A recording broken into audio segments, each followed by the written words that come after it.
வணக்கம். மக்கள் சட்டம் நியூஸ். சேலம் பரதநாட்டிய டீச்சர்ஸ் அசோசியேஷன் சார்பில் வெற்றிகரமான 5ஆம் ஆண்டு மகா சிவராத்திரி நாட்டிய அஞ்சலி நிகழ்ச்சி சேலம் சண்முகா மருத்துவமனையில் உள்ள தமிழ் அரங்கத்தில் மிகச் சிறப்பாக நடைபெற்றது. மகா சிவராத்திரி நாட்டிய அஞ்சலி சங்கத்தில் 40க்கும் மேற்பட்ட சேலத்தைச் சேர்ந்த நடன ஆசிரியர்கள் பரதநாட்டிய டீச்சர்ஸ் அசோசியேஷன் சங்கத்தில் உறுப்பினர்களாக இருக்கின்றனர். இந்த நாட்டியாஞ்சலியில் 25க்கும் மேற்பட்ட குழுக்கள், குருமார்கள், 500க்கும் மேற்பட்ட மாணவ, மாணவிகள் பங்கு பெற்றனர்.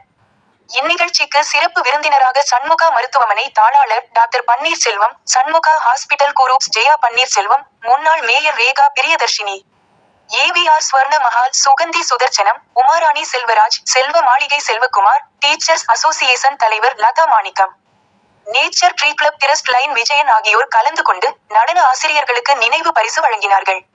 மேலும் இதில் கலந்து கொண்ட அனைத்து குழந்தைகளுக்கும் மெடல் மற்றும் சான்றிதழ் வழங்கி கௌரவித்தனர். இந்நிகழ்ச்சி சிறப்பாக நடைபெற தலைமை பொறுப்பாளர் லதா மாணிக்கம் மற்றும் குழு உறுப்பினர்கள் அனைவரும் ஒன்றிணைந்து நிகழ்ச்சி சிறப்பாக நடைபெற பணிபுரிந்தனர். இந்த நாட்டியாஞ்சலி நிகழ்ச்சியில் குழந்தைகளின் பெற்றோர்கள் திரளாக கலந்து கொண்டு பார்த்து ரசித்தனர்.